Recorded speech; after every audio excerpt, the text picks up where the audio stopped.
What happens when you start healing, setting boundaries, and no longer playing the same role in someone else's dysfunction? How do people who once controlled or manipulated you react when they realize that they cannot anymore? Hello everyone, welcome back to Beloved. I'm Cherise Rochelle, and today we're talking about how certain people may react to your healing. When you start setting boundaries, valuing yourself, and refusing to be controlled, it shifts the dynamic. The person who once thrived on your compliance may begin to feel threatened. And when control slips away, manipulation often intensifies, sometimes through guilt, sometimes through blame, and sometimes through complete withdrawal. In today's episode, we're going to unpack the subtle and not so subtle tactics that controlling people use when their control no longer works, why these behaviors happen, as in the root wounds behind that manipulation, how to guard your heart without hardening it, and the biblical perspective on power, control, and release. When someone, whether a father figure, friend, colleague, or romantic partner, realizes that they can no longer influence or control your choices, certain patterns often emerge. Attempts to guilt you into compliance, emotional triangulation involving others to sway your decisions or make you feel accountable, overstepping boundaries and expecting you to justify your choices repeatedly, conditional affection, offering approval, praise, or niceness only when you act in alignment with their expectations. Blame or accusations, you're hurting me by doing this. Guilt tripping. For example, statements like, after all I've done for you. Gaslighting. You're overreacting. That's not what happened. Victim playing. You've changed. You're so cold now. And I just want to clarify that for this point, it's important to differentiate between this particular scenario and another potential you've changed scenario. So for instance, the healthy boundary response, someone says you've changed because you've set a boundary to protect yourself. In this situation, you are responding to an unhealthy behavior and the person may be trying to guilt you or pressure you. So you are acting from self-respect and discernment. Whereas there may be a situation where you are the one saying you've changed, but it is instead recognizing manipulation. So someone may have initially pretended to be very nice or accommodating to gain your trust, love bombing, or over-functioning. And if their behavior changes, noticing and calling that what it is, naming it, isn't you being manipulative, it's you recognizing a pattern of manipulation.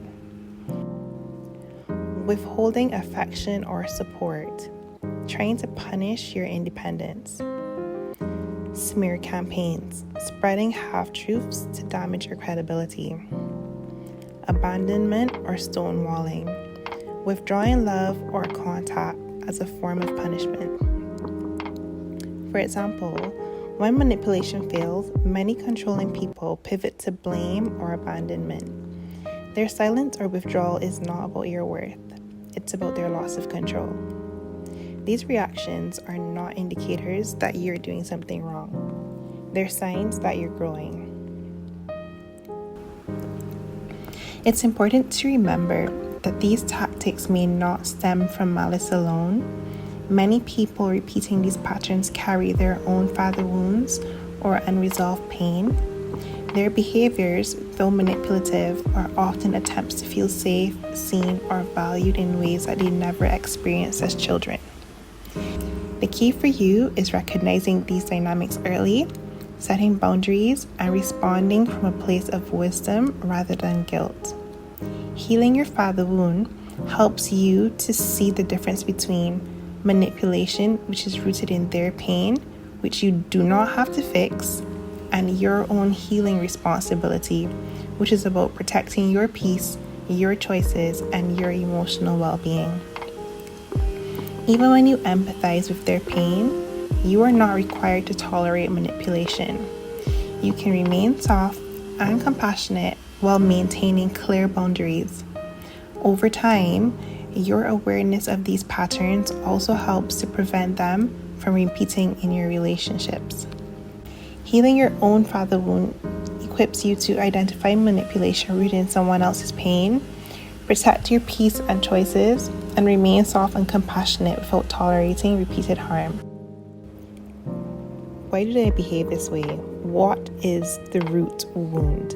So control is almost always rooted in fear.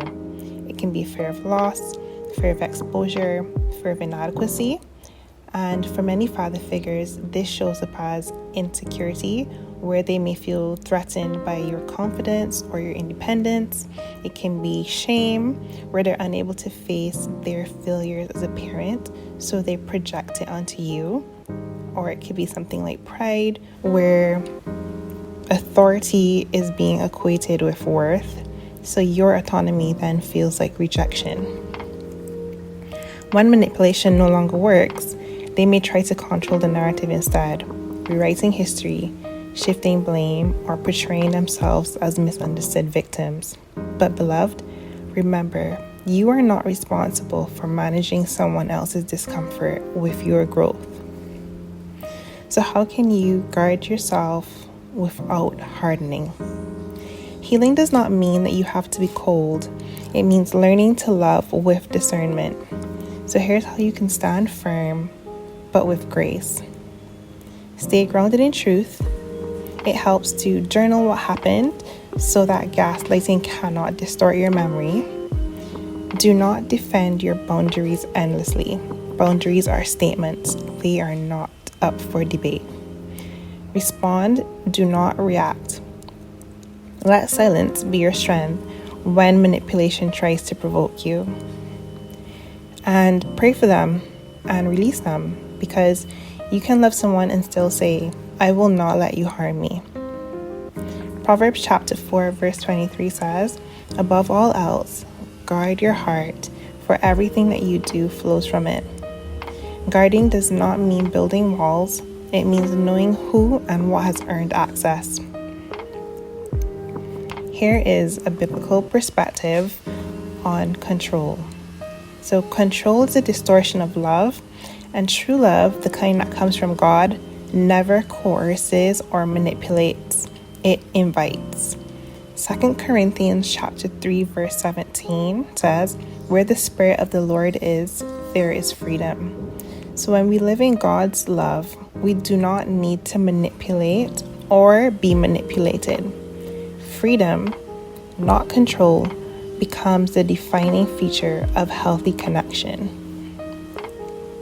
Here are some questions for reflection from today's episode.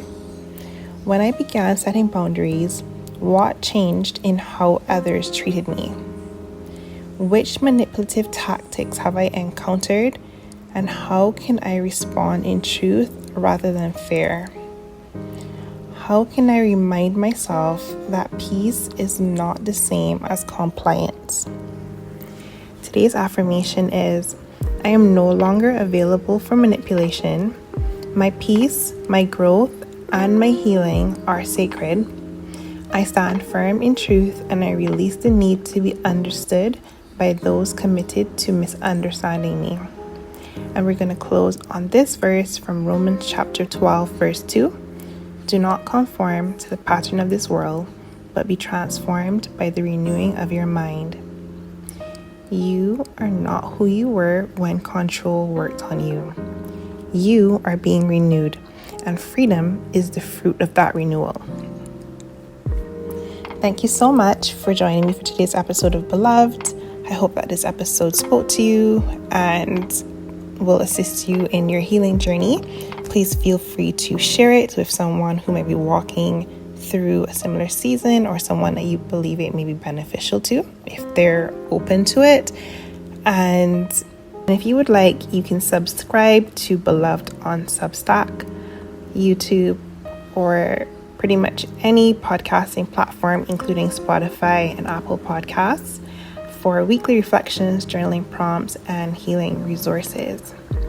Remember, Your healing will always disturb the comfort of those who benefited from your brokenness, but that is not your problem to fix. Keep choosing freedom, truth, and grace. Next time, we are going to go a little bit deeper into how to stay soft or to remain soft if you are still in an ongoing situation with a father figure, a father, or other people who have benefited from the wounds that were inflicted by a father or a father figure. So until next time, stay rooted in truth, wrapped in grace, and never forget you are beloved.